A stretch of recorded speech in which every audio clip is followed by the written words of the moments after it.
করতে আমাদের হবে। প্রকাশ্যে গোপনে আমাদের আলোচনা করতে হবে, কারণ আমাদের ও লক্ষ্যটা আচ্ছা, কোথায়?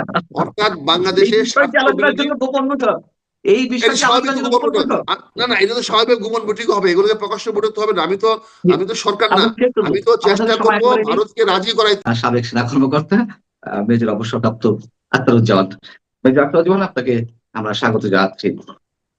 প্রথমে যদি প্রশ্ন করি যে যে আপনি মন্তব্য করেছিলেন যে আহ, মুক্তিযুদ্ধ নিয়ে যা কিছু মন্তব্য করা হচ্ছে, যে ধরনের বিরূপ মন্তব্য করা হচ্ছে, এর আগে কি করা হয়েছে আমি সেসব উত্তর দেবো না। তবে আমি যেদিন থেকে জয়েন করেছি জামাতে, এরপর থেকে আমি সেগুলো খণ্ডানোর চেষ্টা করবো জামাতের পক্ষ হয়ে। এটা আমার সঙ্গে একটি আলাপ চলছে, আপনি বলেছিলেন এই জি। মানচিত্রের একটি অনুষ্ঠানে।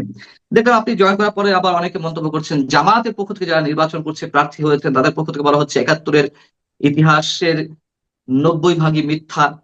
আবার আপনি যেদিন জয়েন করলেন তার দু একদিন আগে পরে কেউ কেউ বলছেন একাত্তরের প্রজন্ম ঘৃণিত প্রজন্ম, একাত্তরের নেতা মিথ্যা, প্রজন্ম মিথ্যা, কর্মী মিথ্যা, স্বাধীনতা যুদ্ধ মিথ্যা। এই যে এখনো পর্যন্ত জামাতের যারা প্রতিনিধিত্ব করে বা জামাতের সমর্থক বা যারা ইসলামী বক্তা হিসেবে পরিচিত, তারা এই ধরনের মন্তব্য করে যাচ্ছেন। একজন মুক্তিযোদ্ধা হিসেবে আপনি এই জায়গায় কি বলবেন? আপনি বলেছেন জামাতের পক্ষ হয়ে আপনি এগুলো খণ্ডাবেন, আপনি কি বলবেন এগুলো এসব জায়গা থেকে? এখানে বিষয়গুলো খুব স্পষ্ট। জামাতের একটি লেজিটিমেট বা একটা গ্রহণযোগ্য নেতৃত্ব আছে। জামাত একটি সাংগঠনিক দল, সাংগঠনিকভাবে তার নেতৃত্ব আছে, তার পলিসি আছে, তার গঠনতন্ত্র আছে, তার নীতি আছে। সেই নীতি বা গঠনতন্ত্র বা তাদের নেতাদের বক্তব্যে যদি এরকম কোনো কথা থাকে বলেন, আমি আমার নেতাদের সঙ্গে আলোচনা করব, তাদের সে বক্তব্যের অর্থ জানার চেষ্টা করব, সেটা বুঝবো। কিন্তু বিচ্ছিন্নভাবে আমি একজন সদস্য জামাতের, আমি যা কিছু বলছি সেটাকে জামাত রিপ্রেজেন্ট করে না, জামাত প্রতিনিধিত্ব করে না। কাজে আমার বক্তব্যকে তো খণ্ডানোর কিছু নাই। ব্যক্তিগত জায়গায় একজনের স্থান কাল পাত্র ভেদে অনেকে অনেক ধরনের কথা বলতে পারে, সেটা হয়তো ওই স্থানে প্রযোজ্য, ওখানে জাতীয় পর্যায়ে প্রযোজ্য নাও হতে পারে। না, কিন্তু জামাত যখন প্রতিবাদ না জানায়, জামাত যখন কোনো ব্যাখ্যা না দেয় এগুলো, যেমন একজন বক্তা বলছেন যে জান্নাত পেতে হলে, বেহেশতে পেতে হলে জামাতের রাজনীতি করতে হবে। এইগুলো কোন ধরনের মন্তব্য? আমি আমির হামজার কথা বললাম, আমি কাজী এটা ইব্রাহিমের এটা কথা যদি বললাম। এটা এটা যদি কোনো নেতা বলে থাকেন, দলে গঠনতান্ত্রিক নেতা বলে থাকেন, আর প্রার্থী যারা পাচ্ছেন, বিভিন্ন প্রার্থীরা যারা নির্বাচনে, তারা অনেক রিটরিক কথা বলেন। এটা আমরা আগেও দেখে আসছি। আমরা একসময় বিএনপি থাকতে বলতাম যে আওয়ামী লীগ ক্ষমতায় গেলে দেশে আজান বন্ধ হয়ে যাবে। এ কথা কিন্তু আমরা বলেছি, বিএনপির জনসভায় আমরা বলেছি। এবং আমরা ভারতের বিরুদ্ধে বলছি বাংলাদেশটা ভারতের প্রদেশ হয়ে যাবে। এই বিএনপি যখন আমরা করতাম, আমি যখন করতাম, তখন আমরা কিন্তু আমার নির্বাচনী এলাকায় তো আমি বহুবার বক্তৃতা দিয়েছি যে আওয়ামী লীগকে ভোট দিলে এই দেশে আজান বন্ধ হয়ে যাবে, মক্তব বন্ধ হয়ে যাবে, মাদ্রাসা বন্ধ হয়ে যাবে, ভারতীয় এই দেশটাকে একটা তাদের প্রদেশ বানাবে। এটা তো বিএনপির বক্তব্য ছিল না, এটা তো সাংগঠনিকভাবে দলীয়ভাবে বিএনপি কথা বলে নাই। কাজেই এখানে ধরেন শেখ হাসিনা বক্তব্যে বলেছে যে জিয়াউর রহমান রাজাকার ছিল। তা আপনি একজন মুক্তিযোদ্ধা হয়ে কি সেদিন কিনা প্রতিবাদ করেছেন? আপনারা যারা আসে মুক্তিযুদ্ধের কথা বলছেন, মুক্তিযুদ্ধ নিয়ে মায়া কান্না করছেন, বা কি সরি মায়া করেছেন কান্না না শব্দ না করেছেন সেই বললাম, সমস্ত উত্তর তারা দিবে, বুঝছেন? না কিন্তু না, আপনার তার কাছে আমি ব্যক্তিগত জিজ্ঞেস হোক, করছি না জামাত তার প্রসঙ্গে। ব্যক্তিগত না, সেই ব্যক্তিগত বলছি, তখন কি কেউ প্রতিবাদ করেছেন? এটা রিটরিক বক্তব্য। তখন তার প্রতিপক্ষকে ঘায়ল করার জন্য শেখ হাসিনা এটা বলা প্রয়োজন পড়েছিল। তখন কোনো মুক্তিযোদ্ধারা এটা প্রতিবাদ করার নাই, তখন সেক্টর কমান্ডার, স্বাধীনতার ঘোষক, সে রাজাকার হয়ে গেল, সেটা কিন্তু কোনো মুক্তিযোদ্ধারা বলে নাই। কাজে আজকে জামাতের লোকেরা রাজনৈতিক মাঠ পরিবর্তন করার, মাঠে প্রভাব বিস্তার করার জন্য তার আঞ্চলিক এলাকায়, তার অঞ্চল ভিত্তিক এলাকায় সে কি বলছে, সে দায় দায়িত্ব তার, সেটা না, দলের কিন্তু বা জামাত দলের জামাতে নেতাদের নয়। জামাতে প্রতিনিধিত্ব তারা করছে, কিন্তু জামাত দলীয় ভাবে এটি কোনো ব্যাখ্যা দিবে না? যেমন জামাত কি করে ব্যাখ্যা নিজেদেরকে দেবে? মুক্তিযুদ্ধ আমরা সপক্ষে কি শক্তি হিসেবে প্রমাণের জন্য আপনাকে দলে নিয়েছে, আবার কর্নেল অলি আহমেদ সাহেবের দলকে জোটে নিয়েছে, প্রমাণ করার চেষ্টা যে তারা মুক্তিযুদ্ধের চেতনায় বিশ্বাসী বা স্বাধীনতার সপক্ষের শক্তি। এমন যখন প্রমাণের চেষ্টা, তখন তাদেরই প্রার্থী, তাদেরই বুদ্ধিজীবী শ্রেণীর কেউ কেউ, কথিত বুদ্ধিজীবী শ্রেণীর কেউ কেউ, তাদেরই বক্তাদের কেউ কেউ এই ধরনের অসংখ্য অসংলগ্ন কথাবার্তা বলছেন, মুক্তিযুদ্ধকে অবমাননা করে কথা বলছেন। এবং আপনি নিজে বলেছেন, আমি আবারও রিপিট করছি, যে আপনি বলেছেন যে এইগুলোর ব্যাখ্যা এরপর থেকে আমি দেব। জামাত তার গঠনতন্ত্রে বা নেতাদের কোনো বক্তব্যে, নেতা বলতে আমি বোঝাচ্ছি সাংগঠনিকভাবে দলের কেন্দ্রীয় কমিটি যারা আছে, নীতি নির্ধারক যারা আছে তারাই। আর বাকিরা অনেক সময় অনেক জায়গায় স্থান কাল পাত্র ভেদে অনেক কথা বলতে হয়। যেমন একজন জামাতের নেতা যদি একটা হিন্দু পরিষদে গিয়ে বক্তব্য দেয়, সেখানে কি সে হিন্দুদেরকে অস্বীকার করতে পারবে না, হিন্দু ধর্মকে অস্বীকার করতে পারবে না, হিন্দু জনগণকে অস্বীকার করতে পারবে না, কিন্তু সেই বক্তব্যটা তো সার্বিকভাবে জামাতের বক্তব্য নাও হতে পারে। জামাত কি এখন আওয়ামী লীগের ভোটের উপর নির্ভরশীল হয়ে পড়েছে? আওয়ামী লীগের যে নেতা কর্মীরা মাঠে রয়েছেন বা সমর্থক রয়েছেন তাদেরকে কদিন আগ পর্যন্ত নানান জায়গা থেকে ফ্যাসিবাদী হিসেবে উল্লেখ করা হয়েছে, দেখা মাত্র এখনো অনেককে আটক করা হচ্ছে, বিভিন্ন মিথ্যা মামলা জানানো হচ্ছে। এখন সেই আওয়ামী লীগের নেতা কর্মীরাই কি এত প্রিয় হয়ে গেল যে জামাতের নেতা কর্মীরা আওয়ামী লীগের যোগ দিলেই তাদের দায় দায়িত্ব জামাত নিয়ে নেবে? না, এটা জামাত তো বলে নাই। জামাতের বক্তব্যে ইলেকশন ম্যানিফেস্টো আসুক, নির্বাচনী ম্যানিফেস্টো প্রকাশ হলে আমরা দেখতে পারবো জামাত সেটা বলছে কিনা। জামাতের জামাতের একজন আর কেন্দ্রীয় নেতা তো এই বক্তব্য দিয়েছেন। জামাত তো বাংলাদেশের প্রতিটি মানুষেরই ভোট আকাঙ্ক্ষা করে।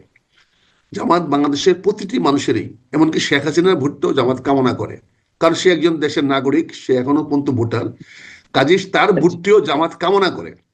সেখানে যে কোনো আচ্ছা, মানুষের ভোট সে চাইতে পারে, হিন্দু, বৌদ্ধ, খ্রিস্টান, মুসলমান, আওয়ামী লীগ, জাতীয় পার্টি, জামাত, যে কোনো রাজনীতি, এমনকি বিএনপির ভোটও সে চাইতে পারে। কিন্তু প্রশ্নটা হচ্ছে ভোট চাওয়া এক জিনিস আর তাদের পক্ষে কাজ করা আরেক জিনিস।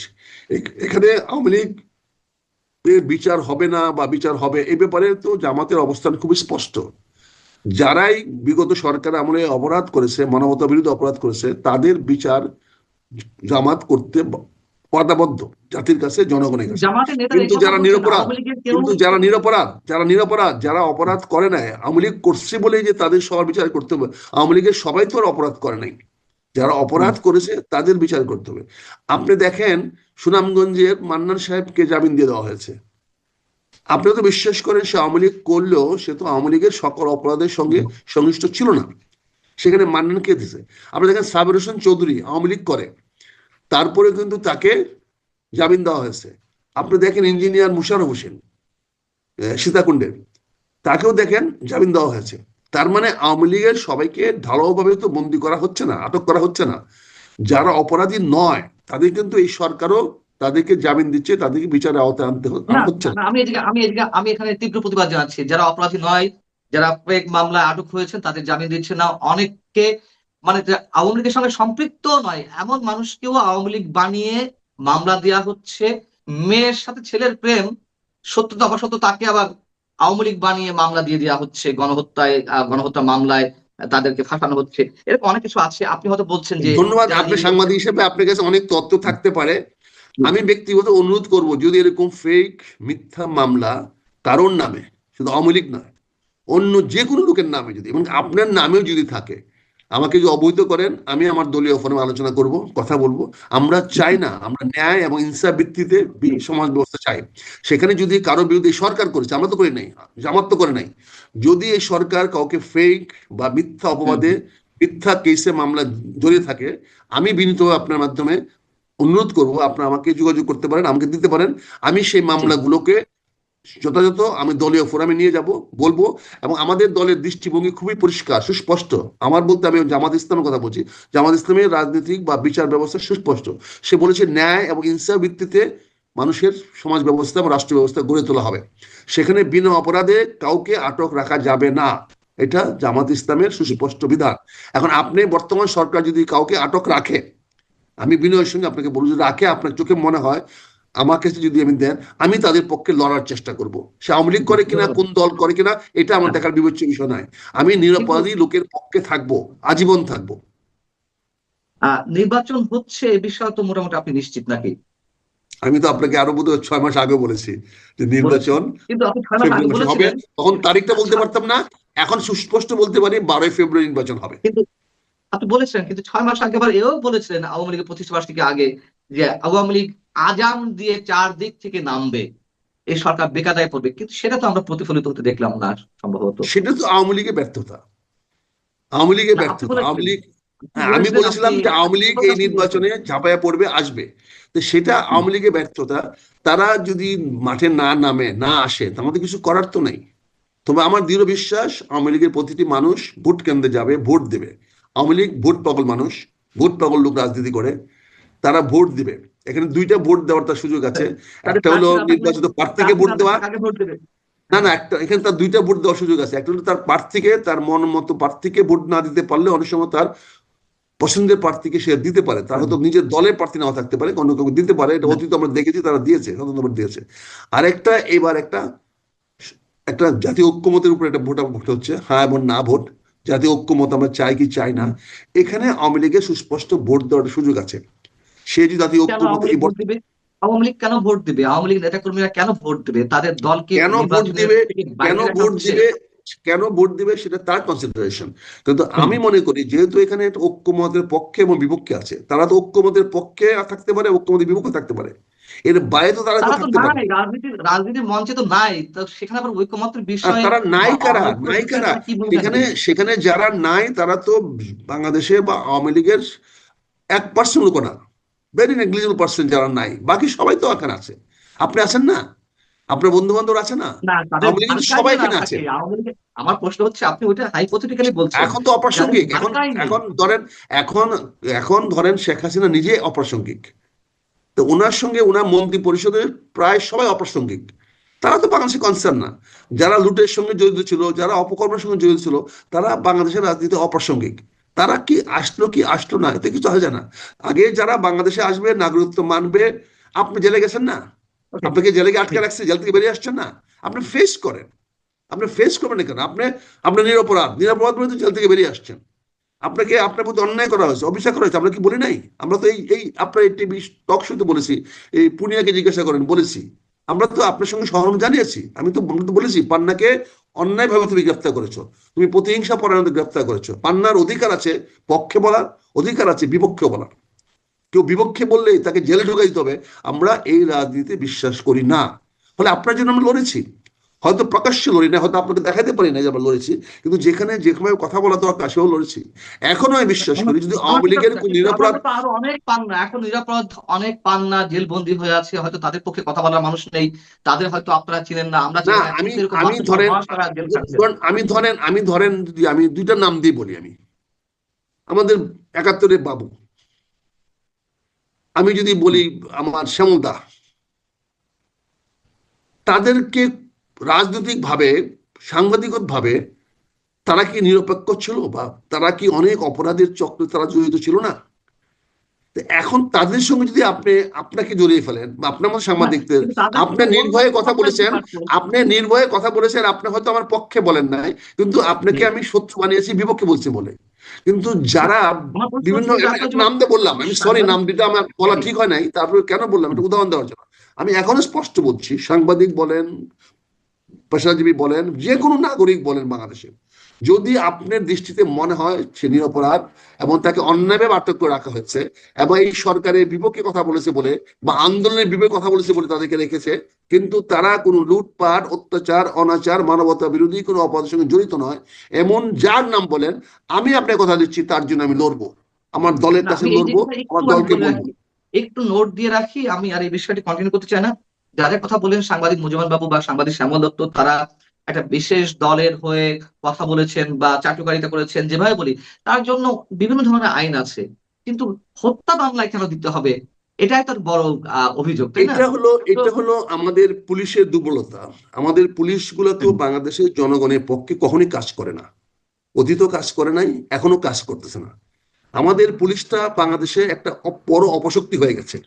এই পুলিশও তো দায় পুলিশটাকে চাপিয়ে তো আমরা লাভ এই নেই, সরকারের পুলিশটাকে ঊর্ধ্বতন যতক্ষণ পর্যন্ত কর্তৃপক্ষ। এই পুলিশ এই পুলিশ এবং বিচার ব্যবস্থাকে যতক্ষণ পর্যন্ত ন্যায় ও ইনসাফ ভিত্তিতে আমরা প্রতিষ্ঠিত না করতে পারবো, ততদিন পর্যন্ত আপনার এই অভিযোগ আমাদেরকে শুনতে হবে। আমি দুঃখিত যে আপনার অভিযোগটার সঙ্গে আমি একমত, সাংবাদিক আনিস আমি আলমগীর, একমত সাংবাদিক দুঃখিত এই আনিস। জন্য যে অভিযোগটা আমাকে শুনতে হচ্ছে, তার জন্য আমি আপনাকে কোনো রকম দোষারোপ করছি না, আপনি যথার্থই কথা সাংবাদিক বলছেন। আনিস আলমগীর সাংবাদিক আনিস আলমগীরের বিরুদ্ধে কিন্তু দাবেদারি, চাটুকারিতা, বিশেষ কোনো দলের মোসাহিবি করা, এগুলো কোনো অভিযোগ ছিল না। তারপরেও তিনি কারাগারে প্রায় 1 মাস হতে চললো, তাই না? এরকম তো এই হওয়ার বিষয় হচ্ছে, যাই হোক, আমরা। আনিস আলমগীরের মামলাটা এটা ব্যক্তিগত মেন্টালাইজেশনস, ভিক্টিমাইজেশনস। হুম, আনিস আলমগীরের যদি বলিষ্ঠ কণ্ঠ থাকে, আমার বিরুদ্ধে যদি শক্তিশালী কথা বলতে পারে, তাকে আমি কথা দিয়ে মোকাবেলা করব, তাকে আইন দিয়ে, পুলিশ দিয়ে, বিচার দিয়ে আমি মোকাবেলা করব না। এটাকেও আমি correct। অন্যায় বলে মনে করি, এটাকেও আমি গ্রহণযোগ্য বলে মনে করি না। আনিস আলমগীরের প্রতি আমার পূর্ণ সহানুভূতি আছে, আমি আমি তার জন্য আমি চেষ্টা করতে ত্রুটিবোধ করব না। আনিস আলমগীর কেন, যে কোনো বিরোধী বিবেককে আটক করার অধিকার রাষ্ট্র পাইতে পারে না। এই আন্দোলন আমরা করেছি, বৈষম্য বিরোধী আন্দোলন করেছি, আমরা ফেসিস্ট বিরোধী আন্দোলন করেছি, সেখানে বলেছি আমাদের মুক্তভাবে কথা বলতে দিতে হবে। এবং একটা ওয়াদা দিয়েছেন আমাদের প্রধান উপদেষ্টা, উনি বলেছেন আপনারা যার যা কিছু আছে খোলা মনে বলবেন, এটা ওনার ওয়াদা দেওয়া। আর আমরা যেটা মনে করি, আমাদের ব্যক্তিগত বক্তব্য, আমার ব্যক্তিগত মতামত হলো শত ফুল ফুটুক, মানুষ কথা বলুক, ভুল হোক ভ্রান্তি হোক এটা আমরা পর্যালোচনা করব, কিন্তু মানুষকে কথা বলতে দিতে হবে, মানুষকে সত্য খুঁজতে হবে, সত্যকে বের করে আনতে হবে। এই বর্তমান ডক্টর ইউনূস সাহেবের সরকার চরমভাবে দেশে আইনের শাসন প্রতিষ্ঠা করতে ব্যর্থ হয়েছে, পুলিশকে রিফর্ম করতে ব্যর্থ হয়েছে, বিচার বিভাগকে রিফর্ম করতে ব্যর্থ হয়েছে। জাতীয় সরকার গঠনের বিষয়ে নির্বাচন আগে থেকে এক ধরনের রব তোলার চেষ্টা করেছেন বা করছেন জামাতে আমির ডক্টর শফিকুর রহমান। তিনি রয়টার্সকে বলেছেন যে আমরা জাতীয় সরকার গঠনের উপর গুরুত্ব দিব, এবং নির্বাচন আগে থেকে এক ধরনের ইঙ্গিত তারেক রহমান সাহেবকে দেওয়া হলো। তার সাথে দেখা করতে গেলেন, সেখান থেকে বেরিয়ে এসে সাংবাদিকদের তিনি বললেন যে নির্বাচনের পরপরই আমরা বসবো কিভাবে সবাই মিলেমিশে সরকার পরিচালনা করা যায়। এই কথাগুলো বলার ইঙ্গিত কি আগে থেকেই এক ধরনের সিগন্যাল দিয়ে দেওয়া যে সংখ্যাগরিষ্ঠতা যেই পাক জামাতকে সঙ্গে নিয়েই সরকার পরিচালনা করতে হবে? আপনার বিষয়টা আপনার নজরে আসছে, এই জন্য আপনাকে ধন্যবাদ। আসলে জনগণের কাম্য কি ছিল, এই 5ই আগস্টের পরেও জনগণের কামনা ছিল একটি সর্বদলীয় বা একটা জাতীয় সরকার গঠন করা, একটা বিপ্লবী সরকার গঠন করা। কিন্তু সেই সরকারটা গঠিত হইতে পারে নাই বিভিন্ন প্রাসাদ ষড়যন্ত্রের কারণে। আমি কথাটা পরিষ্কার করে বলবো, ওই জাতীয় সরকারটি গঠন হতে পারে নাই বিভিন্ন প্রাসাদ ষড়যন্ত্রের কারণে। আজকে নির্বাচনের মাধ্যমে যদি জাতীয় সরকার গঠিত হয়, আমি বলবো বাংলাদেশের জনগণের মানুষের মধ্যে হানাহানি, কাটাকাটি, মারামারি, বিভেদ এগুলো দূর হয়ে যাবে। আমরা সবাই পক্ষে বিপক্ষে যারাই রাজনীতি করি, যারা পরাজিত হবো তারাও জনগণের কল্যাণ করতে চায়, যারা জয়ী হবে তারা তো অবশ্যই চায়, কেউ কারো চেয়ে কম চায় না। সেখানে ডক্টর শফিকুর রহমান একটা যুগান্তকারী বক্তব্য দিয়েছেন। উনি তারেক রহমান সাহেবকে সমবেদনা জানাতে গিয়ে উনি আশ্বাস দিয়েছেন যে আপনার মা নেই, আপনি ঘাবড়ায়েন না, আমরা আপনাকে শুধু বিরোধের জন্য বিরোধিতা করব না, আমরা গঠনমূলক রাজনীতি করব। আমরা দরকার পড়লে আপনি যদি আমাদেরকে নিয়ে সরকার গঠন করেন আমরাও সেখানে থাকব, আবার যদি আমরা সরকার গঠন করি আপনাকেও সেখানে আমরা যদি অন্তর্ভুক্ত করতে পারি আমরা ধন্য হব।